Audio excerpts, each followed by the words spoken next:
বাংলাদেশের উত্তর পূর্বাঞ্চলের সমৃদ্ধ জনপদ সিলেটের জকিগঞ্জ। সুরমা ও কুশিয়ারা নদী বেষ্টিত এই উপজেলার তিন দিকেই ভারত সীমান্ত। সিলেট শহর থেকে জকিগঞ্জ উপজেলা সদরের দূরত্ব ৯১ কিলোমিটার।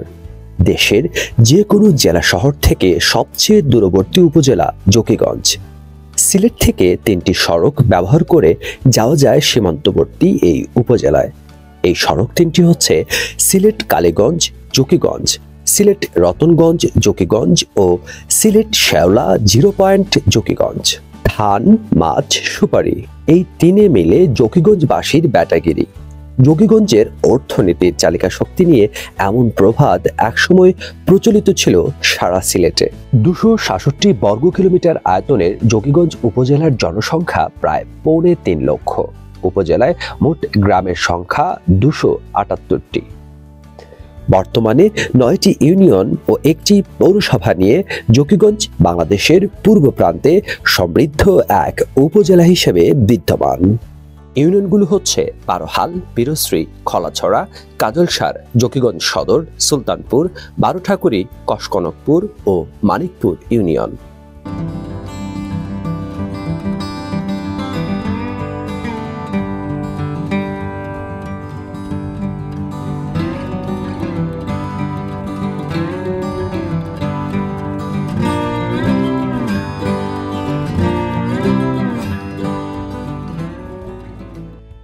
জকিগঞ্জের নামকরণ। জকিগঞ্জ নামকরণ নিয়ে নানা মত ও যুক্তি রয়েছে, তবে বিভিন্ন ঐতিহাসিক গ্রন্থ থেকে জানা যায় অলিকুল শিরোমণি হযরত শাহজালাল রহমতুল্লাহি আলাইহির অন্যতম এক সফর সঙ্গে ছিলেন হযরত জাকি শেখ রহমতুল্লাহি আলাইহি। হযরত শাহজালাল রহমতুল্লাহি আলাইহির যেসব সফর সঙ্গী জকিগঞ্জে ইসলাম ধর্ম প্রচারে গিয়েছিলেন তাদের মধ্যে অন্যতম ছিলেন এই জাকি শেখ রহমতুল্লাহি আলাইহি।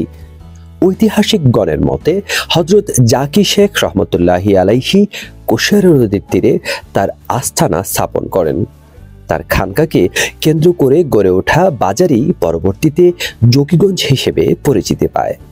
একসময় জকিগঞ্জ বাজারের দক্ষিণ পার্শ্বে হযরত জাকি শেখ রহমতুল্লাহি আলাইহির মাজার ছিল।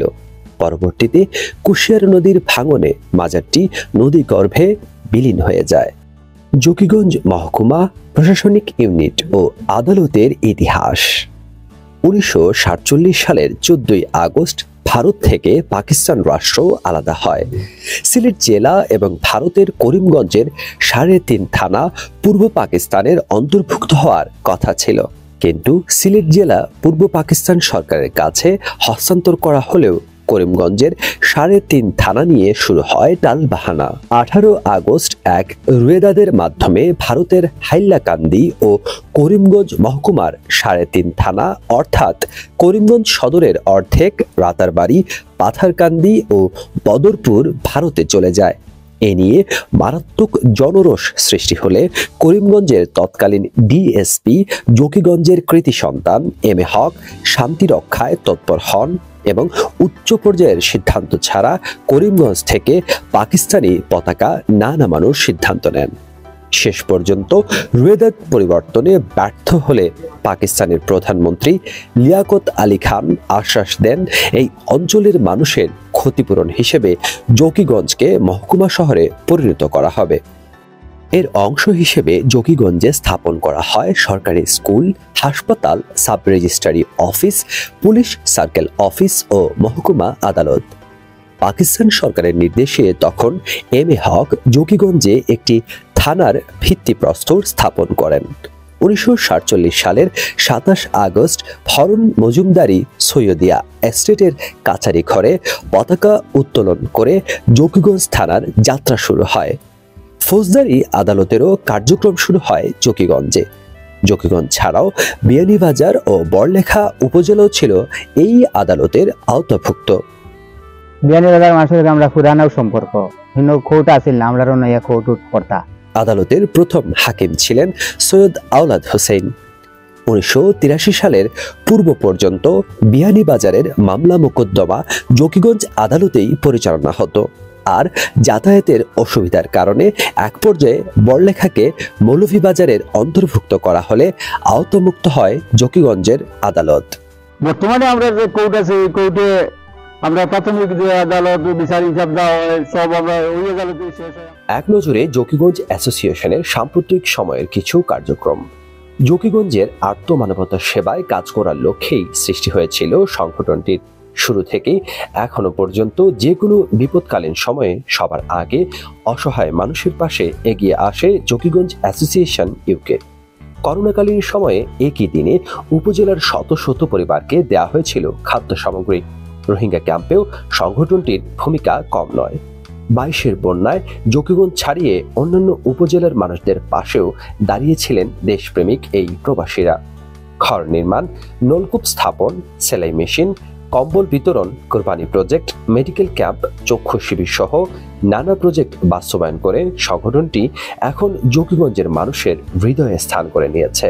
লন্ডনে বিপদে পড়া জকিগঞ্জের শিক্ষার্থীদের থাকা খাওয়ার ব্যবস্থা করার প্রশংসনীয় কাজটি করে আসছেন অ্যাসোসিয়েশনের নেতারা। জকিগঞ্জ মুক্তাঞ্চল দিবস বাস্তবায়নেও দেশে বিদেশে সংগঠনটি মুখ্য ভূমিকা পালন করে যাচ্ছে।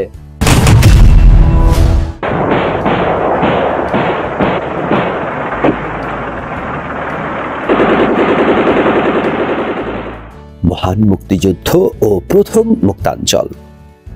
9 মাস রক্তক্ষয়ী যুদ্ধ, 30 লাখ শহীদ আর 2 লাখ মা বোনের ইজ্জতের বিনিময়ে অর্জিত আমাদের স্বাধীন সার্বভৌমত্ব বাংলাদেশ। মহান মুক্তিযুদ্ধের ইতিহাসের গৌরবময় এক অধ্যায় জকিগঞ্জ। স্বাধীন বাংলাদেশের প্রথম পতাকা উড়েছিল সীমান্তবর্তী এই জনপদে। পাক হানাদার মুক্ত প্রথম মুক্তাঞ্চল হলেও মিলেনি এখনো স্বীকৃতি। এই স্বীকৃতির দাবিতে এখনো নানা কর্মসূচি পালিত হচ্ছে দেশ বিদেশে। প্রতি বছর 21 নভেম্বর লন্ডনের আলতাব আলী পার্কে জকিগঞ্জ অ্যাসোসিয়েশনের নেতৃত্বে দিবসটির স্বীকৃতির দাবিতে জড়ো হন শত শত প্রবাসী। র্যালি, মানববন্ধন ও সভা সমাবেশের মাধ্যমে তারা যুক্তরাজ্য থেকে জকিগঞ্জকে প্রথম মুক্তাঞ্চলের স্বীকৃতির দাবি জানিয়ে থাকেন। একই দাবিতে যুক্তরাজ্য জকিগঞ্জ অ্যাসোসিয়েশনের নেতৃবৃন্দরা প্রধানমন্ত্রী শেখ হাসিনা ও মুক্তিযুদ্ধ বিষয়ক মন্ত্রী আ.খ.ম. মোজাম্মেল হকের সাথে একাধিকবার বৈঠকও করেছেন, কিন্তু এ দাবি এখনো উপেক্ষিতই রয়ে গেছে। মরার আগে যদি আমরা দেখে যেতে পারতাম জকিগঞ্জ উপজেলা সশস্ত্র মুক্তিযুদ্ধের মাধ্যমে জকিগঞ্জ 21 নম্বর মুক্ত হয়েছিল। 25 মার্চ কালো রাত্রিতে পাক বাহিনীর বর্বরতার খবরে সারা দেশের মতো জকিগঞ্জের রাজনীতিবিদ ও সাধারণ মানুষ ক্ষোভে ফেটে পড়েন। শুরু হয় মুক্তিযুদ্ধের প্রস্তুতি। যুদ্ধের প্রস্তুতি নিতে সীমান্ত পাড়ি দিয়ে অনেকে পাড়ি জমান ভারতে। জকিগঞ্জ মুক্তিযুদ্ধের জন্য অর্গানাইজ সাংগঠনিক কার্যক্রম এটা করেছিলেন তৎকালীন এমপি জনাব আব্দুল লতিফ সাহেব। আপনারা অনেকেই ছিলেন জকিগঞ্জের যারা মুসালার সরপঞ্চ বলা হতো আব্দুর রহিম সরপঞ্চ, কুটুলা আজিজ বলা হতো ডাকনাম আব্দুল আজিজ কসকনপুরের। এইভাবে মুরব্বী ওনারা কয়েকজন ছিলেন, ওনারাই মুক্তিযুদ্ধ সংগঠিত করেন। যুদ্ধ শুরু হওয়ার সাথে সাথে ওনারা ভারতে চলে যান। ভারতে যাওয়ার পরে সেইখানে ট্রানজিট ক্যাম্প ছিল। এই ট্রানজিট ক্যাম্পে আমাদের জকিগঞ্জের যারাই মুক্তিযুদ্ধে গেছে ওনাদের মাধ্যমে গেছে।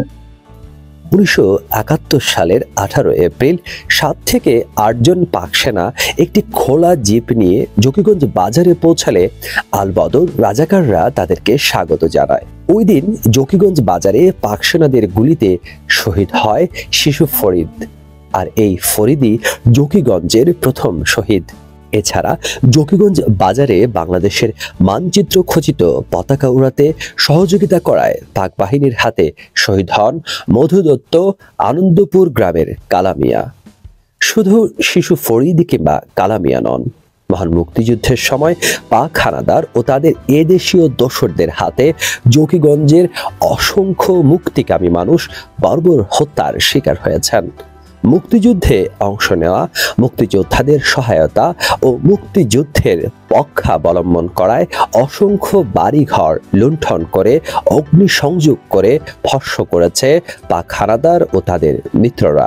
প্রথম দিনেই আওয়ামী লীগ নেতা পীরের চকের আনোয়ার হোসেন সোনাউল্লাহর বাড়িঘর লুণ্ঠন করে আগুন দিয়ে জ্বালিয়ে দেওয়া হয়।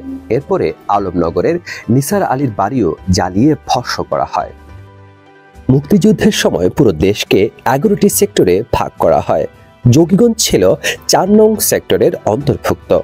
সেক্টর কমান্ডার ছিলেন মেজর চিত্তরঞ্জন দত্ত, যিনি CR দত্ত নামেই সর্বাধিক পরিচিত ছিলেন। এই সেক্টরকে 6টি সাব সেক্টরে ভাগ করা হয়।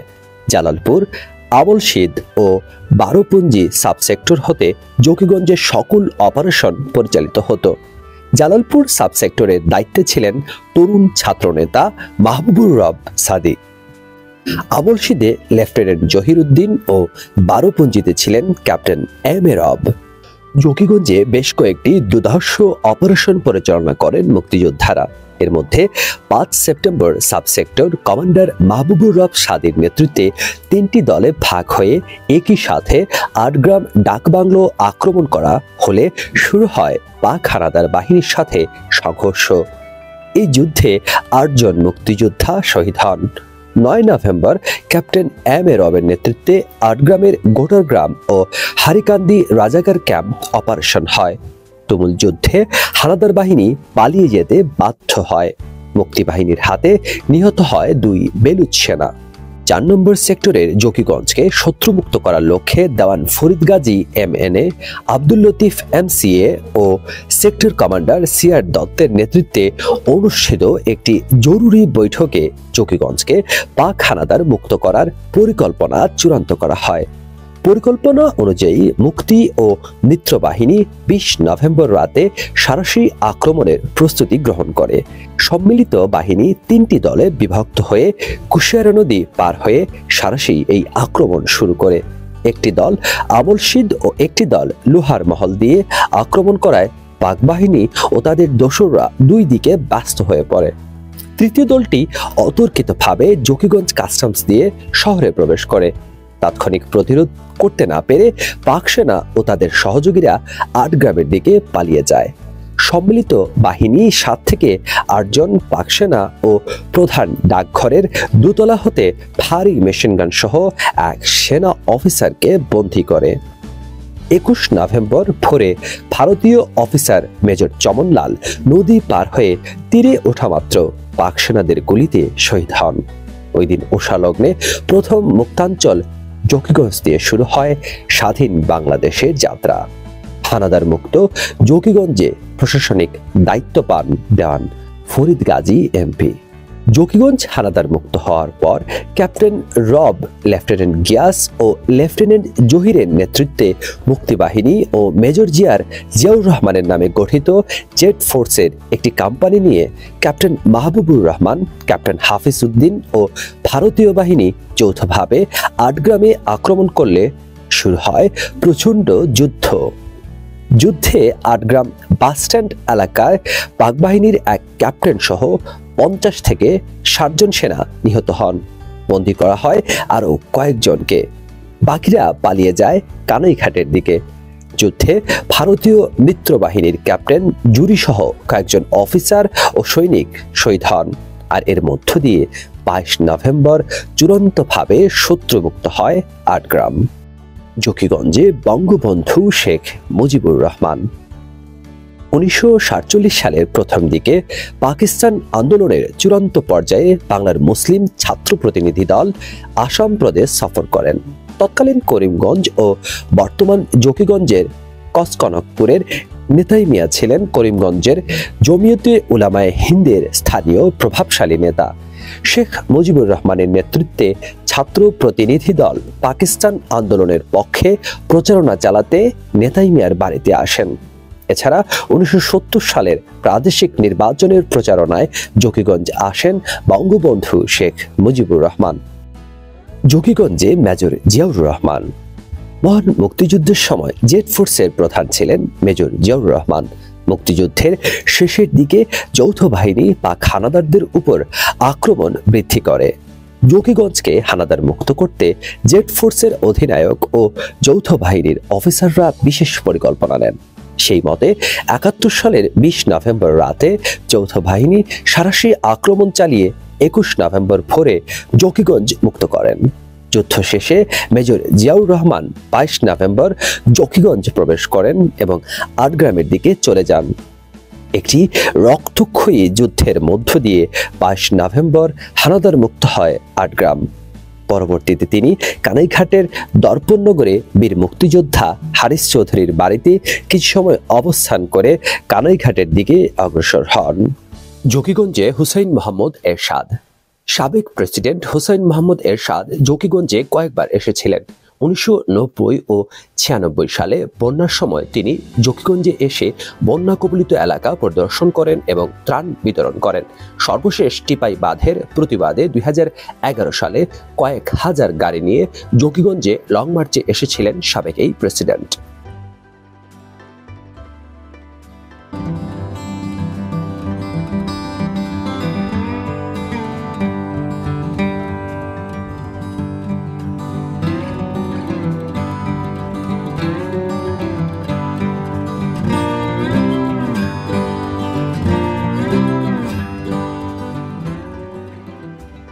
জকিগঞ্জের নদী।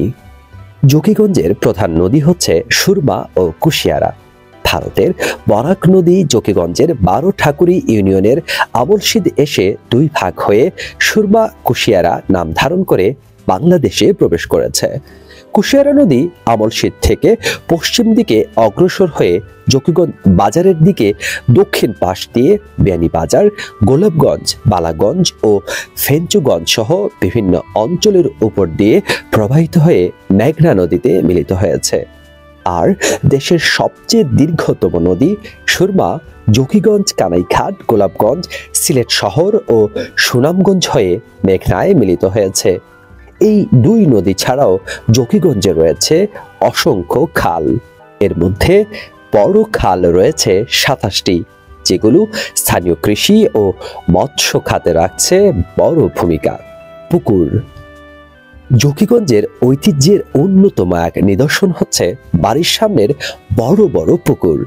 ঐতিহ্যবাহী বাড়িগুলোর সামনে ও পেছনে রয়েছে অসংখ্য পুকুর। বাড়ির মহিলাদের গোসল ও গৃহস্থালির কাজে ব্যবহৃত হয় পেছনের পুকুর, আর পিছনের পুকুর থেকে অপেক্ষাকৃত বড় থাকে সামনের দিকে থাকা পুকুরগুলো। পুকুর ঘাটে শান বাঁধানো খাট শোভা বৃদ্ধি করে পুকুরের। মুরব্বী শাসিত সমাজ ও সালিশ ব্যবস্থা। অবক্ষয়ের এই সময়ে এখনো জকিগঞ্জের মানুষের মধ্যে নৈতিক মূল্যবোধ অনেক শক্তিশালী। এখনো প্রবীণদের সম্মান ও শ্রদ্ধা করতে কার্পণ্য করেন না এখানকার তরুণরা। সালিশ প্রথাও এখনো বিদ্যমান রয়েছে এই উপজেলায়। ছোটখাটো বিবাদ ঘটলে তা সালিশ বৈঠকের মাধ্যমে সমাধান করা হয়। সালিশ বৈঠকের রায় যাতে উভয় পক্ষ অমান্য না করেন সেজন্য অনেক ক্ষেত্রে সালিশের আগে আমানত রাখার প্রচলন রয়েছে এই অঞ্চলে। জকিগঞ্জের সালিশান বা সামাজিক বিচারকদের সুনাম রয়েছে গোটা সিলেট জুড়েই। শান্তিপূর্ণ সহাবস্থান ও অসাম্প্রদায়িক মনোভাব। জকিগঞ্জের মানুষ অত্যন্ত ধর্মপরায়ণ, তবে তারা ধর্মান্ধ নন। এখানে অনেক অলি আউলিয়া জন্মগ্রহণ করেছেন। তারা সবসময়ই মানুষে মানুষের সম্প্রীতি ও সহাবস্থানের সবক দিয়ে গেছেন। এই অঞ্চলে যেমন মাইক বাজিয়ে রাতভর ওয়াজ মাহফিল হয়, তেমনি হিন্দু অধ্যুষিত এলাকাগুলোতে হয় কীর্তন। কেউ কারো ধর্মীয় অনুষ্ঠানে বাধার সৃষ্টি করেন না, বরং একে অপরকে সহযোগিতার মনোভাব পোষণ করেন। হাট বাজার। জকিগঞ্জ উপজেলায় ২৮টি বাজার রয়েছে। উপজেলার সর্ববৃহৎ বাজার হচ্ছে কালীগঞ্জ। পূর্ব সিলেটের সবচেয়ে বড় বাজার হিসেবে খ্যাতি রয়েছে এই কালীগঞ্জের। সপ্তাহের প্রতি শনি ও বুধবার বাজার বসে কালীগঞ্জ।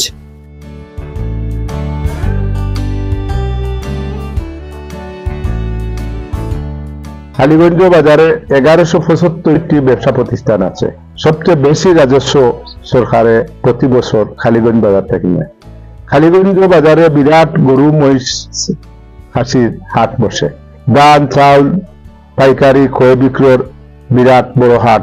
বিভিন্ন বড় বড় হাট থেকে ব্যবসায়ীরা খালিগঞ্জ বাজার থেকে সুপারি ক্রয় করিয়া নেয়। আয়তনের দিক দিয়ে উপজেলার দ্বিতীয় বৃহত্তম বাজার হলো জকিগঞ্জ বাজার। প্রশাসনিক অফিস আদালত জকিগঞ্জ কেন্দ্রিক হওয়ায় এই বাজারের রয়েছে আলাদা গুরুত্ব। সপ্তাহের বৃহস্পতি ও রবিবার বসে বাজার।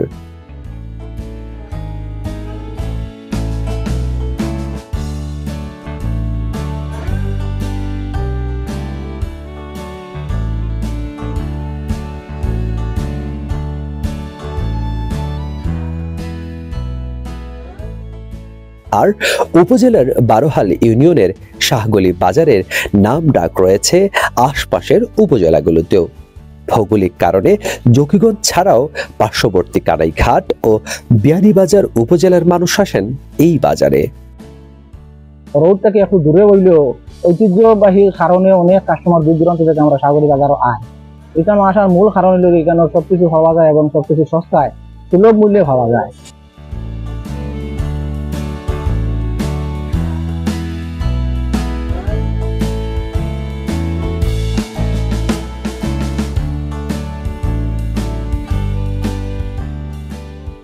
এছাড়া বাবুর বাজার, সোনাসার, রতনগঞ্জ, ঈদগাহ বাজারেও সপ্তাহে বসে বড় বড় হাট। রাকিব রাগিয়া হসপিটাল হওয়া পর থাকি এই 10-15 বছরের ভিতরে খুব সুন্দর একটা পরিবেশ আইছে। এরপরে পাশাপাশি 3-4টা ব্যাংক হয়ে গেছে। ই 4-5 ইউনিয়নের মাঝে উন্নত এটা জায়গা হয়ে গেছে। এটা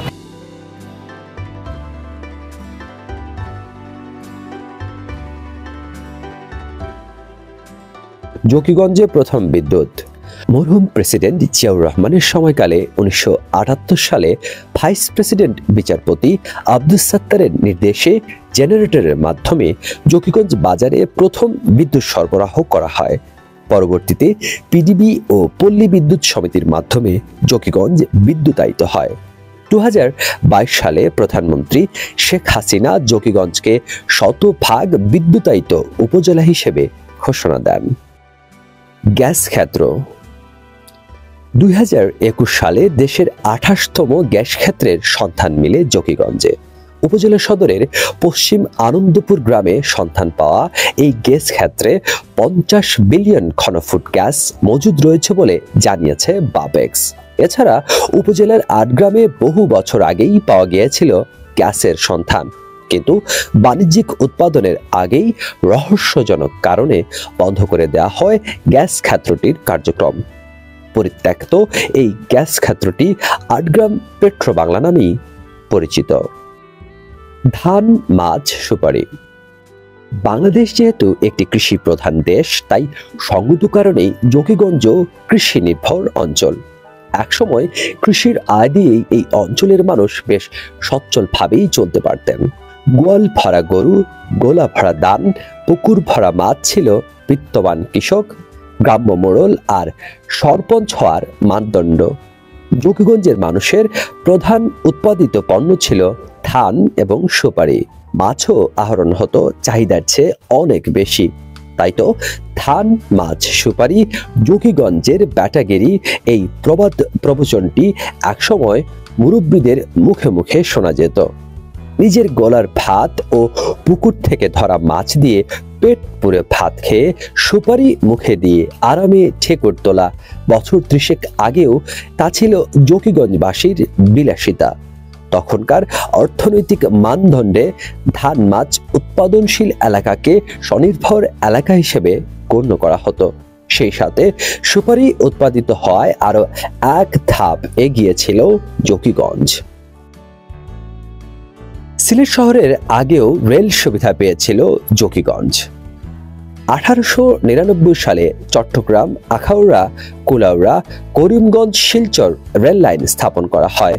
জকিগঞ্জবাসী তখন সিলেটের আগে রেল যোগাযোগের সুবিধা পান।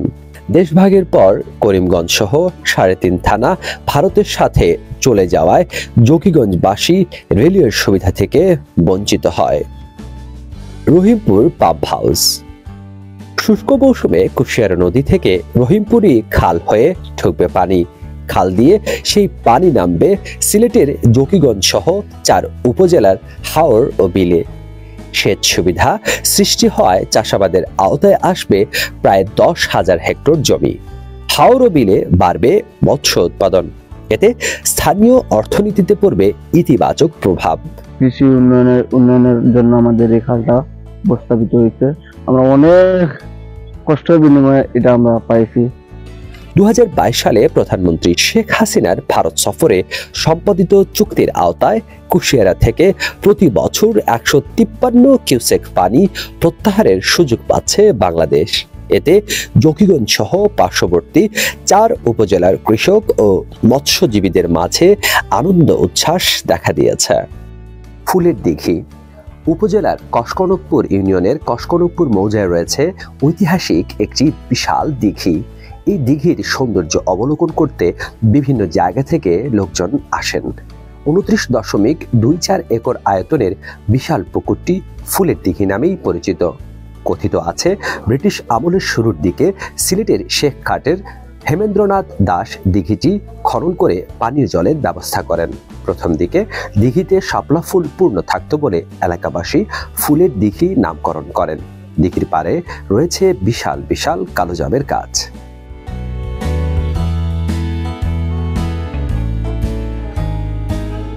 আমরা জেলা দেখি আইছি যে অনেক জামর গাছ আইন আছিল, গাছ গাছালা আছিল, সফরি আছিল, বড়ই আছিল, আম আছিল, সবটাও আছিল। এখন আস্তে আস্তে এটা বিচ্ছিন্ন হয়ে গেছে।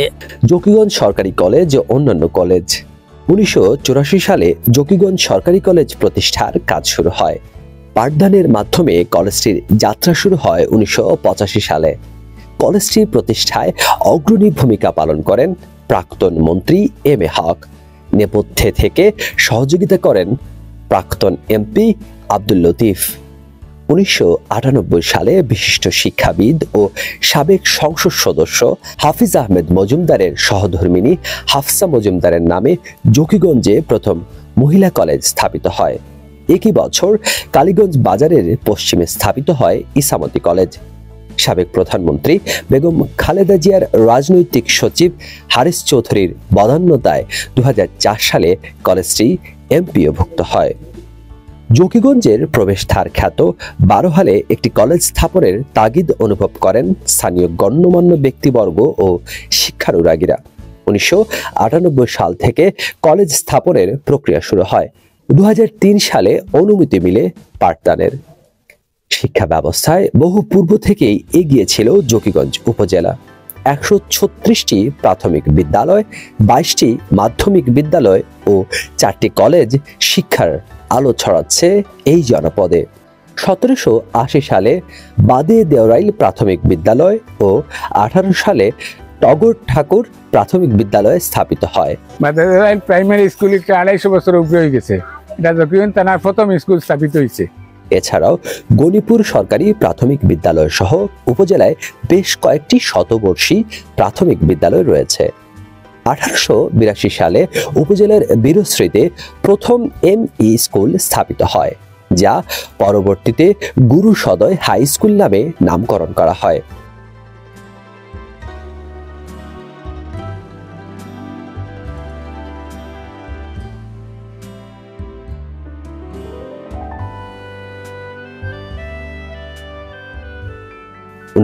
সালে 12 হাল এমই ও 1905 সালে ইসামতি এমই স্কুল স্থাপিত হয়। পরবর্তীতে এমই স্কুলগুলো হাই স্কুলে রূপান্তরিত হয়।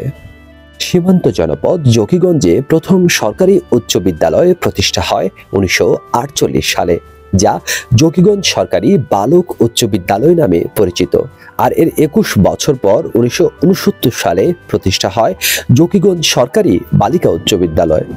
সরকারিভাবে তখনও সিলেটের অনেক উপজেলায় বালক ও বালিকা উচ্চ বিদ্যালয় ছিল না। এছাড়াও উপজেলায় 21টি দাখিল কামিল ও 36টি কওমি মাদ্রাসা সহ মোট 57টি মাদ্রাসা রয়েছে। ওলি আউলিয়া আলেম ওলামাদের বিখ্যাত উপজেলা জকিগঞ্জ। সিলেটের জকিগঞ্জে জন্ম নিয়ে এই জনপদকে ধন্য করেছেন অনেক বরেণ্য আলেম ওলামা। জকিগঞ্জের আলেম ওলামাদের মধ্যে আল্লামা আব্দুল লতিফ চৌধুরী ফুলতলি অন্যতম। 1913 সালে জকিগঞ্জের ফুলতলি গ্রামে এক সম্ভ্রান্ত পরিবারে জন্মগ্রহণ করেন শামসুল উলামা আল্লামা আব্দুল লতিফ চৌধুরী ফুলতলি। তিনি বিখ্যাত দ্বীনি প্রতিষ্ঠান রামপুর আলিয়া মাদ্রাসায় বিভিন্ন বিষয়ে শিক্ষা ও জ্ঞান অর্জন করেন। ফুলতলি রহমতুল্লাহি আলাইহির অন্যতম খ্যাদমত ছিল ইলমে কিরাত। তিনি যুগ শ্রেষ্ঠ কারীদের কাছ থেকে ইলমে কিরাত শিক্ষা লাভ করে দারুল কিরাত মজিদিয়া ফুলতলি ট্রাস্ট নামে একটি ট্রাস্ট গঠন করেন। এই ট্রাস্টের মাধ্যমে দেশ ছাড়িয়ে সারা বিশ্বে ছড়িয়ে পড়েছে ইলমে কিরাতের শিক্ষা। তিনি খেদমতের পাশাপাশি সমাজসেবায় তার অবদান অতুলনীয়। এতিমদের লালন পালনের জন্য করে গেছেন এতিমখানা। এছাড়া তার রেখে যাওয়া কয়েকটি প্রতিষ্ঠান হচ্ছে লতিফিয়া এতিমখানা, বাদে দেওরাইল ফুলতলি কামিল মাদ্রাসা, হযরত শাহজালাল দারুস সুন্নাহ ইয়াকুবিয়া কামিল মাদ্রাসা, লতিফিয়া কমপ্লেক্স ইত্যাদি। 2008 সালের 15 জানুয়ারি ইন্তেকাল করেন উপমহাদেশের প্রখ্যাত এই বুজুর্গ। সিলেটের কয়েকটি বৃহৎ জানাজার মধ্যে তার জানাজা ছিল অন্যতম। ইসলাম প্রচারে সম্পূর্ণ প্রচার বিমুখ এক আলেমে দ্বীন ছিলেন শায়েখ আব্দুল গফফার মামুরখানী রহমতুল্লাহি আলাইহি। 1908 সালে মুন্সিবাজার এলাকার মামুরখানী গ্রামের কারি আব্দুল মজিদের ঘর আলোকিত করে জন্ম হয়েছিল তার। প্রাথমিক শিক্ষা শেষে 1935 সালে ভারতের দারুল উলুম দেওবন্দ থেকে দাওরায়ে হাদিস পাস সহ হাদিস, তাফসির ও ফিকাহের উপর গবেষণা করেন তিনি। এ সময় হযরত শায়েখে মামুরখানী রহমতুল্লাহি আলাইহির সাথে দেওবন্দ মাদ্রাসায় শিক্ষা লাভের জন্য গিয়েছিলেন জকিগঞ্জের শস্যকুড়ি গ্রামের মাওলানা হাবিবুর রহমান। শিক্ষা লাভ শেষে দেশে এসে তিনিও সারা জীবন শিক্ষাদানে নিজেকে নিয়োজিত রাখেন।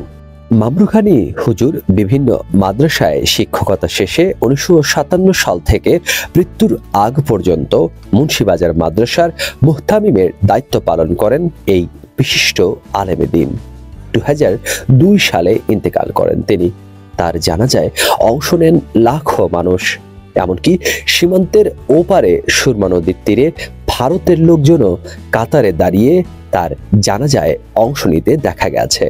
ঢাকার বায়তুল মুকাররম জাতীয় মসজিদের 2 যুগের বেশি সময় খতিব ছিলেন জকিগঞ্জ উপজেলারই কৃতি সন্তান মাওলানা ওবায়দুল হক।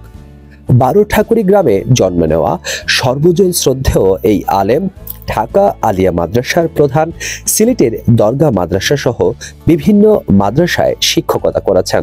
তার গ্রহণযোগ্যতা ছিল সকল দল ও মতের ঊর্ধ্বে। খতিব ওবায়দুল হক 12 ঠাকুরি গ্রামের এক ঐতিহ্য তথা জকিগঞ্জবাসীর ঐতিহ্য, সিলেটের ঐতিহ্য, বাংলাদেশের এক সম্পদ। এছাড়া হযরত মাওলানা হাসান কাজিম রহমতুল্লাহি আলাইহি, হযরত মাওলানা মোহাম্মদ আলী রায়পুরি রহমতুল্লাহি আলাইহি, হযরত মাওলানা আব্দুল মান্নান চৌধুরী সিঙ্গাইরকুরি রহমতুল্লাহি আলাইহি, হযরত মাওলানা শায়েখ আব্দুল গনি রহমতুল্লাহি আলাইহি, অন্ধ হাফেজ মুশাহিদ আলী রহমতুল্লাহি আলাইহি সহ অসংখ্য বিশিষ্ট আলেমদের জন্ম হয়েছে এই জকিগঞ্জ উপজেলায়। ইসলামী শিক্ষা দীক্ষায় সারা দেশে জকিগঞ্জের রয়েছে আলাদা সুনাম।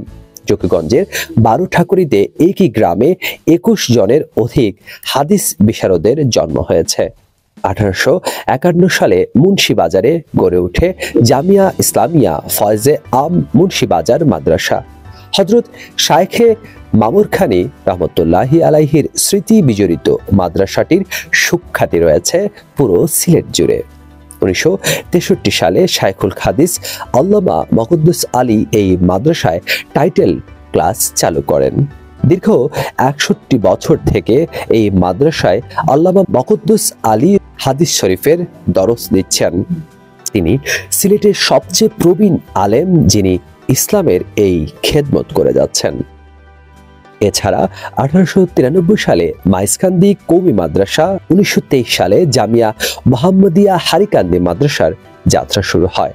মাদ্রাসা শিক্ষার মধ্যে আধুনিক শিক্ষা ব্যবস্থায় শাহবাগ জামিয়া মাদানিয়া কাসিমুল উলুম মাদ্রাসা ব্যাপক আলোড়ন সৃষ্টি করেছে।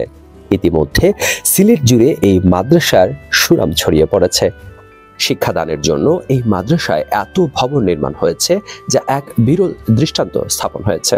এর পেছনে সবচেয়ে বেশি অবদান রয়েছে যুক্তরাজ্য প্রবাসী ও মাদ্রাসার মুহতামিম মাওলানা কারি আব্দুল হাফিজের। আলিয়া মাদ্রাসার মধ্যে সিলেটের এক নামেই পরিচিত জকিগঞ্জের বাদে দেওরাইল ফুলতলি মাদ্রাসা। 1920 সালে প্রতিষ্ঠিত মাদ্রাসাটি আজ গোটা সিলেটের এক গৌরবের প্রতিষ্ঠানে পরিণত হয়েছে। এই মাদ্রাসায় বর্তমানে দিন রাত খেদমত করে যাচ্ছেন আল্লামা ফুলতলি সাহেবের বড় ছেলে আল্লামা ইমাদ উদ্দিন চৌধুরী ফুলতলি। 1947 সালে কালীগঞ্জ বাজারের পশ্চিমে ইসামতি দারুল উলুম কামিল মাদ্রাসার যাত্রা শুরু হয়। এ মাদ্রাসায় দীর্ঘকাল অধ্যক্ষের দায়িত্ব পালন করেন শাইখুল হাদিস মাওলানা হাবিবুর রহমান। সিলেটের সর্বজন শ্রদ্ধেয় আলেমদের মধ্যে একজন ছিলেন এই আল্লামা হাবিবুর রহমান। তার মৃত্যুর পর নিজ বাড়ির সামনে গড়ে তোলা হয়েছে হাবিবিয়া লাইব্রেরি, যেখানে হুজুরের সংগৃহীত প্রায় 18,000 কিতাব রয়েছে। সিলেটে ব্যক্তি উদ্যোগে গড়ে ওঠা সর্ববৃহৎ লাইব্রেরি এটি। এছাড়া 1978 সালে জকিগঞ্জ উপজেলা সদরে যাত্রা শুরু করে জকিগঞ্জ সিনিয়র ফাজিল মাদ্রাসা। গঙ্গাজল হাসানিয়া সিনিয়র মাদ্রাসারও পরিচিতি আছে ব্যাপক। স্মরণীয় এবং বরণীয় যারা। সুরমা কুশিয়ারা বিধৌত জনপদ জকিগঞ্জে জন্ম নিয়েছেন অনেক গুণী ব্যক্তিত্ব। আলোকিত এই ব্যক্তিরা আলো ছড়িয়েছেন সিলেট সহ সারা দেশে। তাদের উজ্জ্বলতায় আলোকিত হয়েছে জকিগঞ্জ। জকিগঞ্জের কীর্তিমান পুরুষদের মধ্যে একজন ছিলেন সাবেক মন্ত্রী এম.এ. হক। জকিগঞ্জের কামালপুর গ্রামে 1918 সালে জন্ম নেওয়া এম.এ. হক সিলেট এমসি কলেজ ও কলকাতা বিশ্ববিদ্যালয় থেকে একাডেমিক ডিগ্রি লাভ করেন। 1943 সালে তিনি ডিএসপি হিসেবে নিযুক্ত হন। জকিগঞ্জের শিক্ষা, যোগাযোগ ও প্রশাসনিক ব্যবস্থার উন্নয়নে এম.এ. হকের অবদান আজও জকিগঞ্জের মানুষ কৃতজ্ঞ চিত্তে স্মরণ করেন। স্বাধীন বাংলাদেশে তিনি স্বতন্ত্র প্রার্থী হিসেবে বাগমার্কা নিয়ে নির্বাচন করে সংসদ সদস্য নির্বাচিত হন। এরপর থেকে তিনি জকিগঞ্জের মানুষের কাছে বাঘা হক নামেই পরিচিতি লাভ করেন। হক সাহেব এমন এক ব্যক্তি ছিল, বাংলাদেশের মাঝে 8-10 জন মানুষের লগত একজন মানুষ। যে হক সাহেব লাগে আমরা জকিগঞ্জ অনেক কিছু পাইছি। জকিগঞ্জ কলেজ পাইলাম, থানা পাইলাম, কোর্ট পাইলাম, জকিগঞ্জের বহুত রাস্তাঘাট পাইছি। হক সাহেব জকিগঞ্জে পুরা একটা স্থান লাগাইয়া গেছে। জকিগঞ্জের উন্নয়নে এম.এ. লতিফ এমপি এক অবিস্মরণীয় নাম। উচ্চ শিক্ষিত জনাব লতিফ 1946 সালে করিমগঞ্জের এমএলএ ও পরবর্তীতে দেশ ভাগের পর বিভিন্ন মেয়াদে 4 বার এমপি ও এমএলএ নির্বাচিত হন। শেওলা জকিগঞ্জ সড়ক নির্মাণ সহ উপজেলার বিভিন্ন উন্নয়নে তার গুরুত্বপূর্ণ অবদান রয়েছে।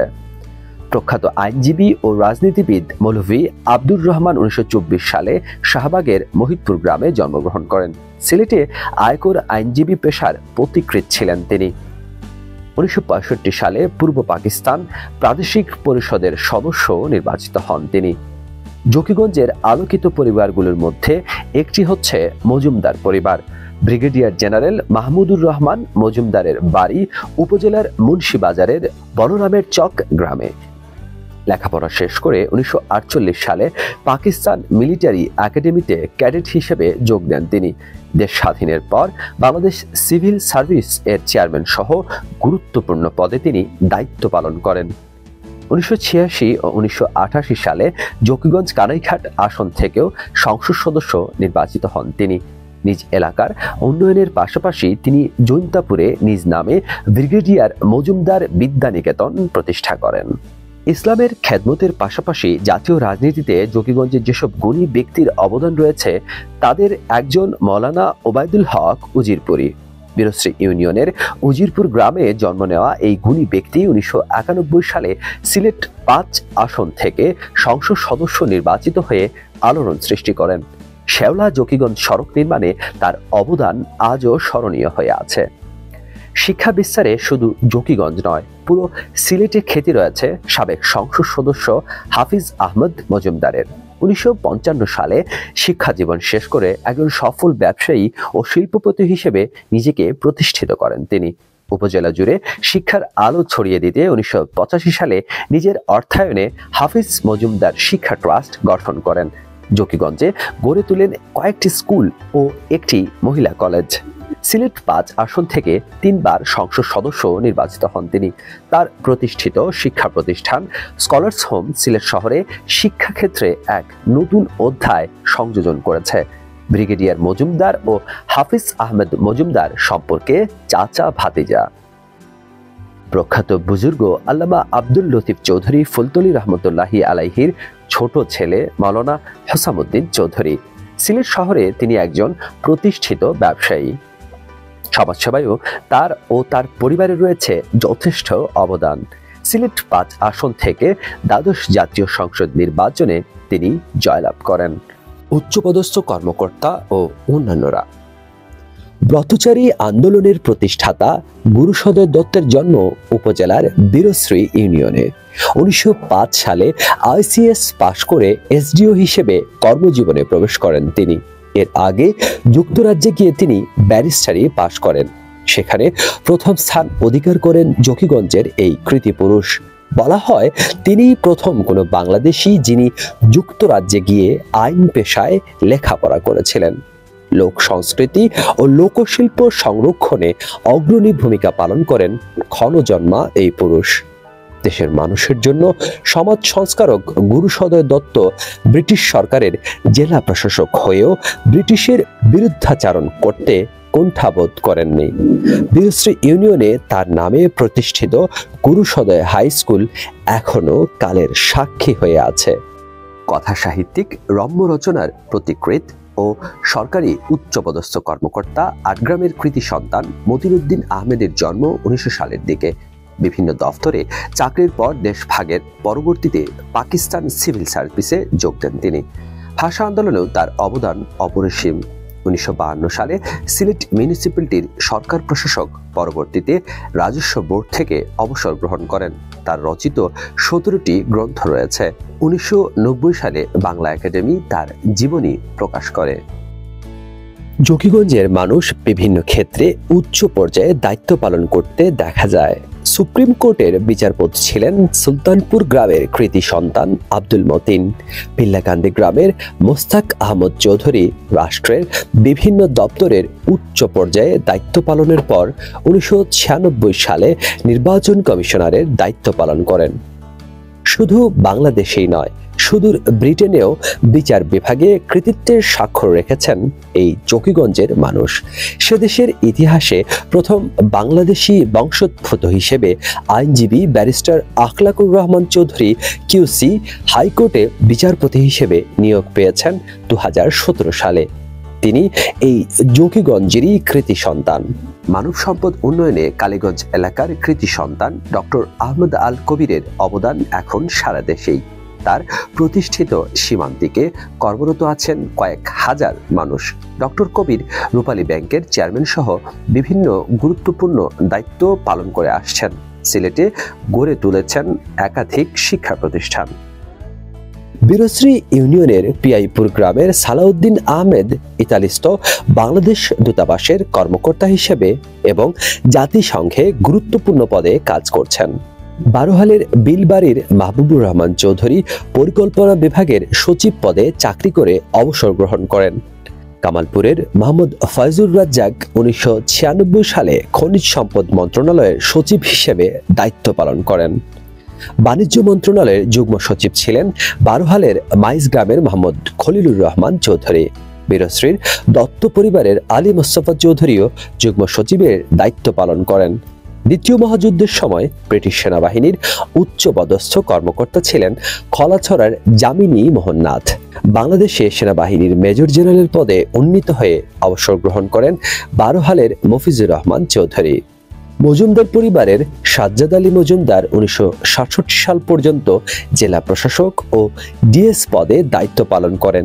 ডেপুটি সেক্রেটারি হিসেবে কর্মরত অবস্থায় অবসর নেন গণিপুরের আফতাবউদ্দিন চৌধুরী ও কামালপুরের মোহাম্মদ আব্দুর রাজ্জাক। কামালপুরের মোহাম্মদ কেরামত আলী ও বিমান বিহারী দাস জেলা প্রশাসক ছিলেন। বালাউটের ডক্টর ইমরান হোসেন চৌধুরী আমেরিকার মহাশূন্য গবেষণা প্রতিষ্ঠানে কর্মরত ছিলেন। বাংলাদেশ চা বোর্ডের চেয়ারম্যানের দায়িত্বে ছিলেন সোনারচকের মোহাম্মদ ইয়াকুব আলী। জকিগঞ্জের আরেক আলোকিত সন্তান হচ্ছেন ডক্টর ত্রিগুণা সেন। তিনি গুরু সদয় দত্তের ভাগ্নে। মামার বাড়ি পিয়াইপুরে তার জন্ম। তিনি ভারতের যাদবপুর বিশ্ববিদ্যালয়ে অধ্যাপনা দিয়ে কর্মজীবন শুরু করেন। পরে ওই বিশ্ববিদ্যালয়ের উপাচার্য নিযুক্ত হন তিনি। একসময় ডক্টর ত্রিগুণা সেন ভারতে স্থায়ী হন। 1976 থেকে 77 সালে তিনি ভারতের শিক্ষামন্ত্রীর পদ অলংকৃত করেন। তিনি কলকাতার মেয়রও নির্বাচিত হয়েছিলেন। সেন্টার ফর এনআরবির চেয়ারপারসন জকিগঞ্জ পৌর এলাকার কৃতি সন্তান MS শেকিল চৌধুরী। প্রবাসীদের দাবি দাওয়া নিয়ে সারা বিশ্বে ঘুরে বেড়াচ্ছেন তিনি। ইতিমধ্যে লায়ন্স ক্লাবের গভর্নরের দায়িত্ব পালন করেছেন। দ্বিতীয় বিশ্বযুদ্ধের সময় অবদান রয়েছে বারোহাল ইউনিয়নের কোদালি গ্রামের আব্দুল মালিক তাপাদারের। সুয়েজ খালে ব্রিটিশদের জাহাজ নোঙ্গর করতে গিয়ে জার্মানিদের বোমার আঘাতে প্রাণ হারান জাহাজের ক্যাপ্টেন মালিক। ব্রিটিশ আমলে সরকারি রেলওয়ে হাই স্কুলে শিক্ষকতায় সুনামের সাথে মাস্টারি করেন হাজী সিকান্দর আলী তাপাদার। সোনাসার গ্রামের এই শিক্ষাগুরু বিভিন্ন জায়গায় সিনিয়র শিক্ষক হিসেবে শিক্ষকতা শেষে আখাউড়া রেলওয়ে হাই স্কুলে অবসর গ্রহণ করেন। জকিগঞ্জের রহিমপুর গ্রামের একই পরিবারের বাবা ও কন্যা বিমানের ক্যাপ্টেন হিসেবে সুনাম রয়েছে বিভিন্ন অঙ্গনে। ক্যাপ্টেন শামীম আহমদ চৌধুরী 1985 থেকে 2013 সাল পর্যন্ত বিমান বাংলাদেশের ক্যাপ্টেন হিসেবে দায়িত্ব পালন করেন। আর তার কন্যা গুলশিতাইন আহমেদ 2016 থেকে অদ্যাবধি বিমানের ক্যাপ্টেন হিসেবে কাজ করে জকিগঞ্জেরই সুনাম কুড়াচ্ছেন। হাজারীচকের মোহাম্মদ আব্দুস সামাদ ছিলেন বহু গ্রন্থের প্রণেতা। 1915 সালে MC কলেজে লেখাপড়া ও 1917 সালে কলকাতার প্রেসিডেন্টস কলেজ থেকে প্রথম শ্রেণীতে BA পাশ করেন। বিভিন্ন জায়গায় শিক্ষকতা শেষ করে 1953 সালে বড়লেখা PC স্কুলের প্রধান শিক্ষক হিসেবে কর্মজীবনের পরিসমাপ্তি করেন।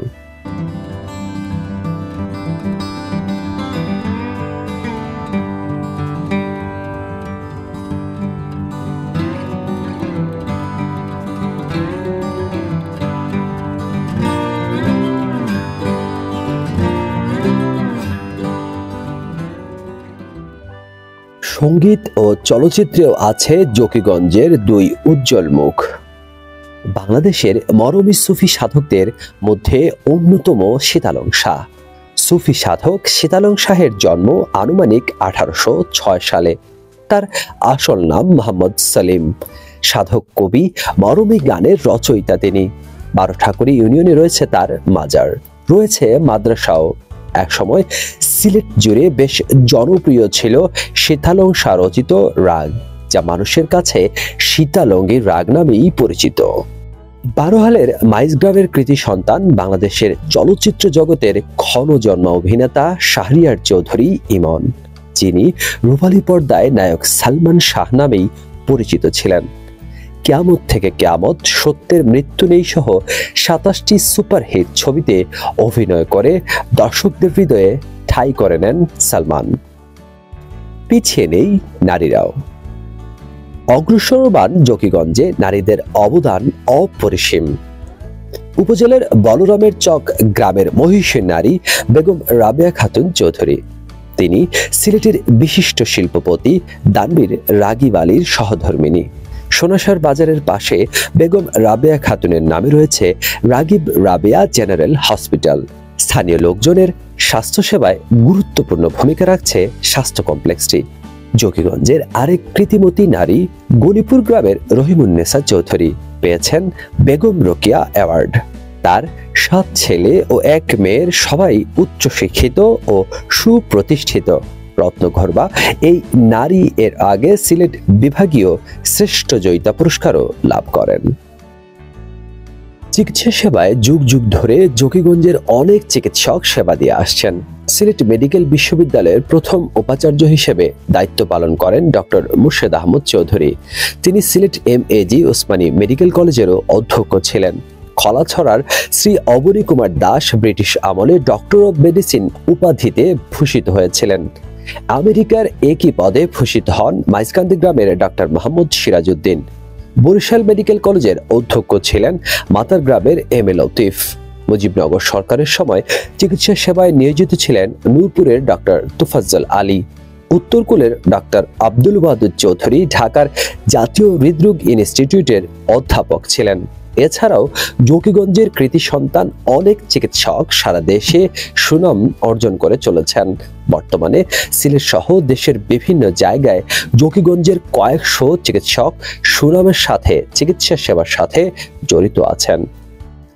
বাংলাদেশ সচিবালয় সহ দেশের বিভিন্ন সরকারি দফতরে জকিগঞ্জের গুণী ব্যক্তিরা দায়িত্ব পালন করে জকিগঞ্জের মুখ উজ্জ্বল করে রেখেছেন।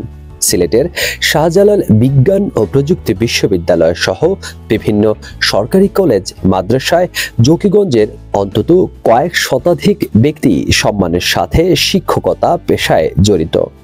তথ্য অনুসন্ধানে দেখা গেছে সরকারি ও বেসরকারি ব্যাংকে ম্যানেজার সহ গুরুত্বপূর্ণ পদে জকিগঞ্জের কয়েক শত ব্যক্তি কর্মরত আছেন।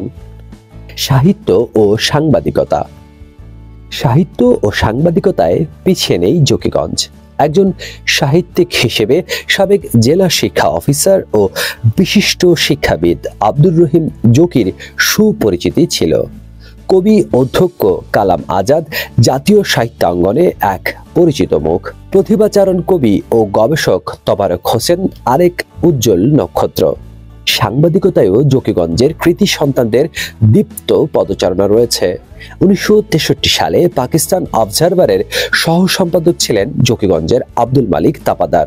ঢাকা থেকে প্রকাশিত দৈনিক এশিয়া সম্পাদনা করেছেন বারোগাত্তার আব্দুর রাজ্জাক। ডেইলি টেলিগ্রাফের সিলেট প্রতিনিধি হিসেবে দীর্ঘদিন কাজ করেছেন গোটার গ্রামের ফারুক আহমেদ লস্কর।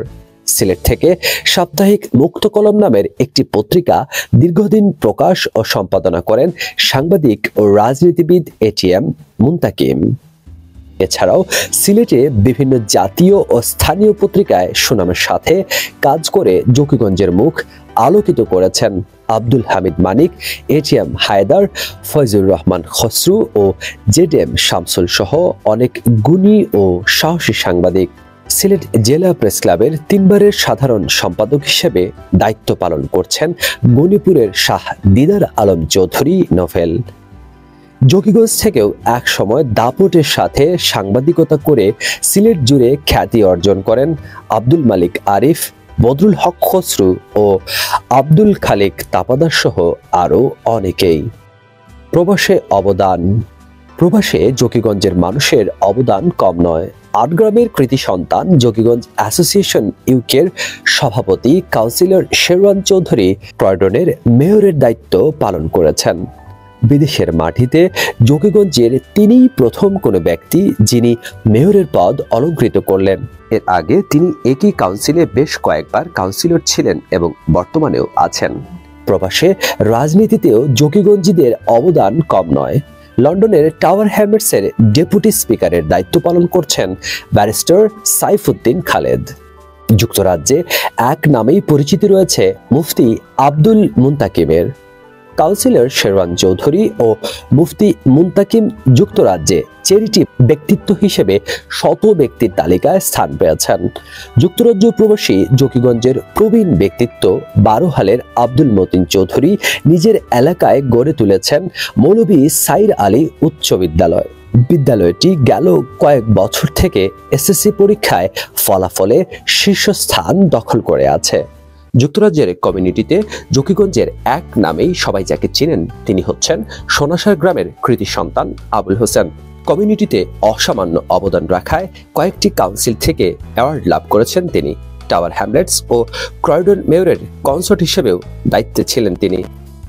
যুক্তরাজ্যের বার্মিংহাম সেন্ট্রাল মসজিদ নির্মাণেও বিশাল অবদান রয়েছে জকিগঞ্জের মহিতপুরের কৃতি সন্তান মোহাম্মদ আলী চৌধুরী ও কচুয়া গ্রামের নজিব আলীর।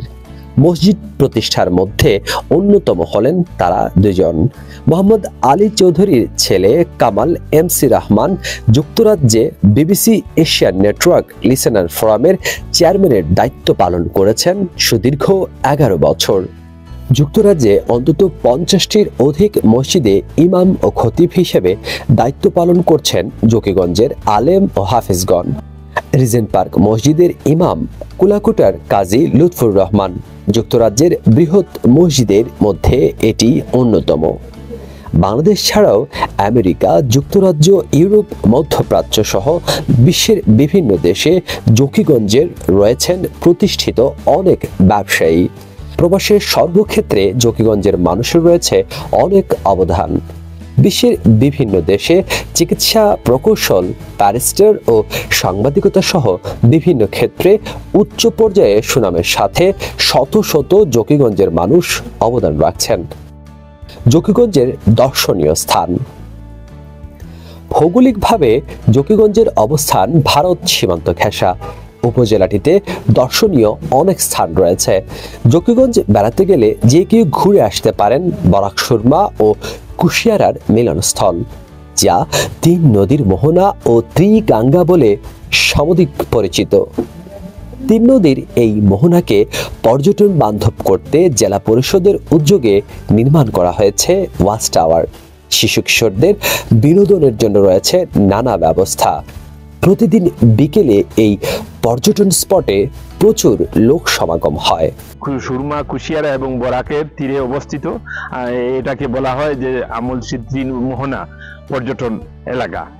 আমরা চেষ্টা চালিয়ে যাচ্ছি। আমরা ঊর্ধ্বতন মহল এবং পর্যটক কর্পোরেশনকে অনুরোধ জানাচ্ছি যে আমাদের এখানে এটাকে আমরা আবেদন করেছি এবং এটাকে যেন ঘোষণা দেওয়া হয় যে এটা একটা পর্যটন কেন্দ্র। জকিগঞ্জ বাজারের পাশেই কুশিয়ারা নদীর তীরে জকিগঞ্জ কাস্টমস ঘাট সৌন্দর্যের অপূর্ব এক নিদর্শন। নদীর ওপারে ভারতের করিমগঞ্জ জেলা শহর। নদী পারাপার করে দুই দেশের পণ্য আমদানি ও রফতানি হতে দেখা যায় এই ঘাটে গেলেই, কিংবা দুই দেশের পতাকাবাহী নৌকাযোগে মানুষ পারাপারের দৃশ্য দর্শনার্থীদের নজর কাড়ে। জকিগঞ্জের ঐতিহাসিক এক নিদর্শন সাজিদ রাজার বাড়ি। বিখ্যাত এই জমিদার বাড়িটি জকিগঞ্জের ইতিহাস ও ঐতিহ্যের একটি গুরুত্বপূর্ণ অংশ। অষ্টাদশ শতাব্দীর প্রথম দিকে 15 একর জমির উপর এই বাড়িটি নির্মাণ করেন তৎকালীন জমিদার সাজিদ রাজা। তিনি ছিলেন খুবই শৌখিন ও রুচিশীল। কলকাতা থেকে দক্ষ কারিগর এনে এই বাড়িটি নির্মাণ করেন তিনি। সুদৃশ্য 13 চালা টিনের ঘর আর পাকা দালান বাড়ির সৌন্দর্যের প্রধান আকর্ষণ। বাড়ির সামনে বিশাল পুকুর আর কারুকার্যমণ্ডিত মসজিদ যেন হৃদয় ছুঁয়ে যায়। সিলেটের ইতিহাস ঐতিহ্যের অন্যতম এক নিদর্শন জকিগঞ্জের সাজিদ রাজার বাড়ি। বিশাল আকৃতির পুকুর, নান্দনিক মসজিদ, 13 চালা টিনের ঘর, একতলা বাড়ি যেন কালের সাক্ষী হয়ে দাঁড়িয়ে আছে। প্রতি বিকেলে এই বাড়িতে ভিড় জমে অনেক দর্শনার্থীদের।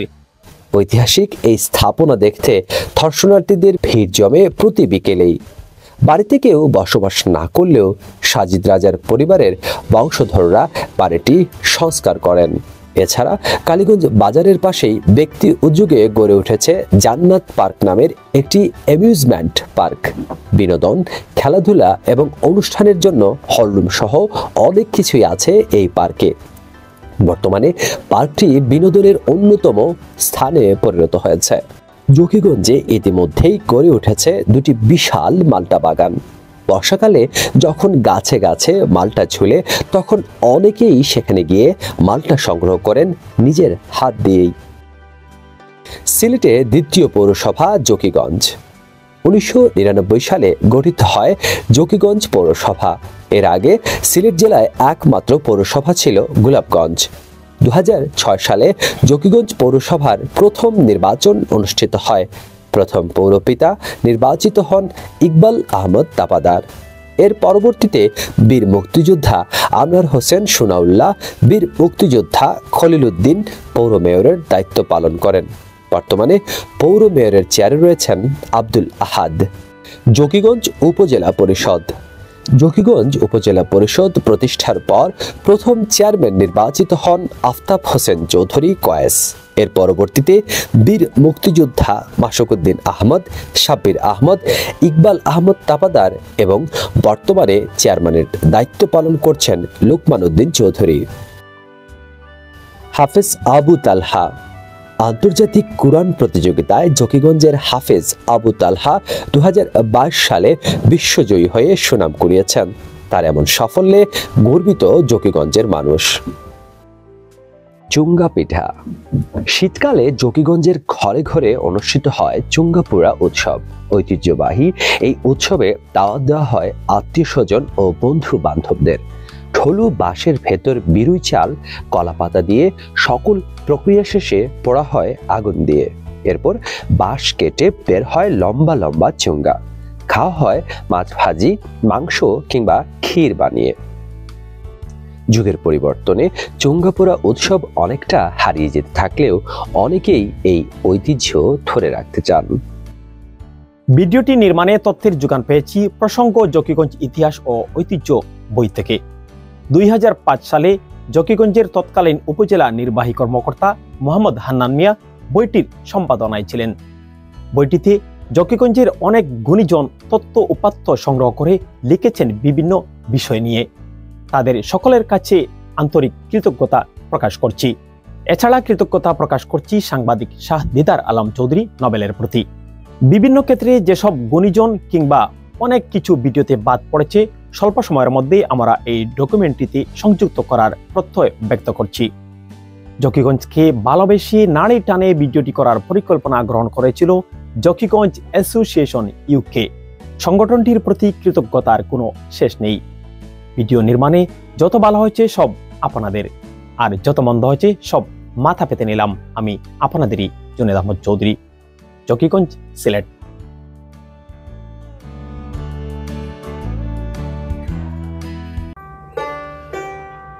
বাংলাদেশের সব চাইতে উত্তর পূর্ব কোণে জকিগঞ্জ থানা আছে সেরা গুণে মানে। সিলেট জেলায় অবস্থান আসামের সীমানা। শাহ জকির জকিগঞ্জ আমাদের ঠিকানা। শাহ জকির জকিগঞ্জ আমাদের ঠিকানা।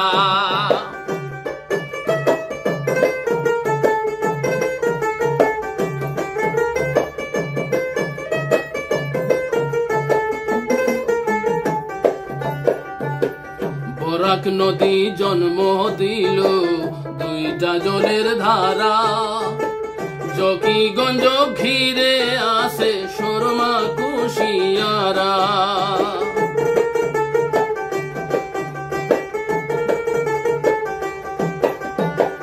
বরাক নদী জন্ম দিল দুইটা জলের ধারা। জকিগঞ্জ ঘিরে আসে সুরমা কুশিয়ারা।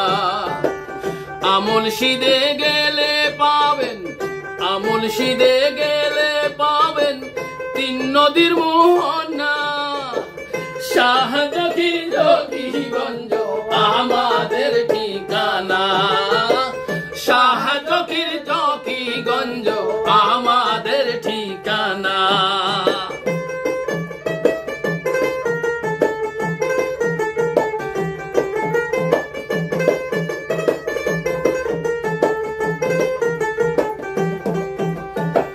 সীতালংসা শুয়ে আছেন সুরমা নদীর তীর। বালাই হাওর জুড়ে আছেন ফুল তলির পীর।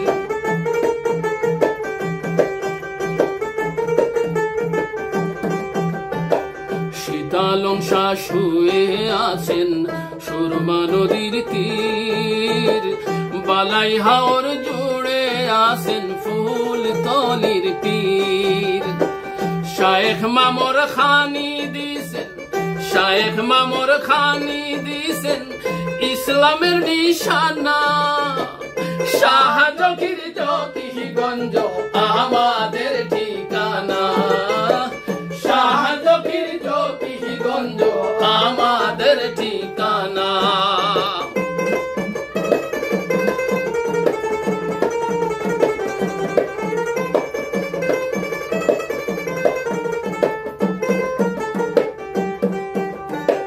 খতিব ওবায়দুল হক আর মন্ত্রী এম.এ. হক। মাওলানা ওবায়দুল ছিলেন উজির পরের লোক।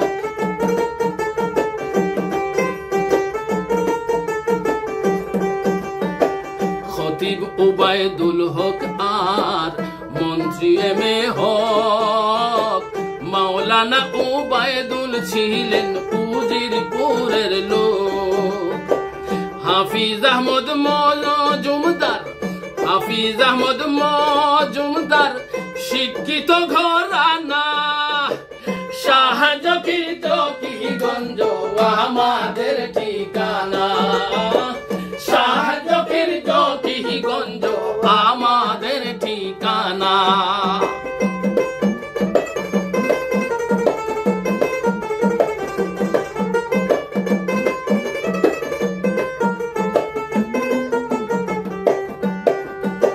শিক্ষাবিদ সাহিত্যিক বাবু গুরু সদয় ছিলেন আর ভারতের শিক্ষামন্ত্রী ত্রিগুণা সেন।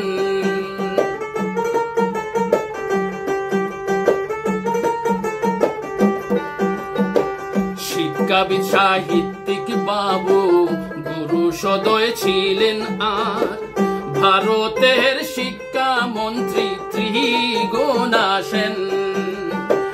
ব্রিগেডিয়ার মজুমদারের কথা, ব্রিগেডিয়ার মজুমদারের কথা করি বর্ণনা। শাহ জকির জকিগঞ্জ আমাদের ঠিকানা। শাহ জকির জকিগঞ্জ আমাদের ঠিকানা।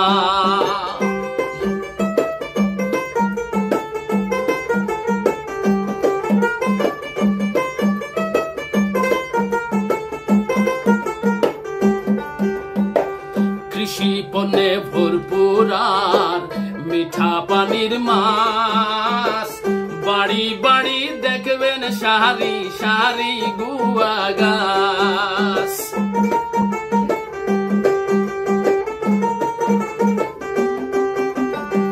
কৃষি পণ্যে ভরপুর আর মিঠা পানির মাছ। বাড়ি বাড়ি দেখবেন সারি সারি গুয়া গাছ। মেহমান আসিলে আমরা, মেহমান আসিলে আমরা বিছাই দস্তরখানা। শাহ জকির জকিগঞ্জ আমাদের ঠিকানা। শাহ জকির জকিগঞ্জ আমাদের ঠিকানা।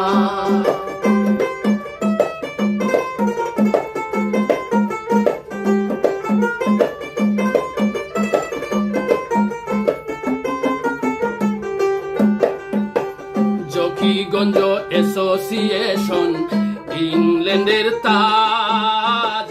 জকিগঞ্জকে করবে তারা উন্নত সমাজ।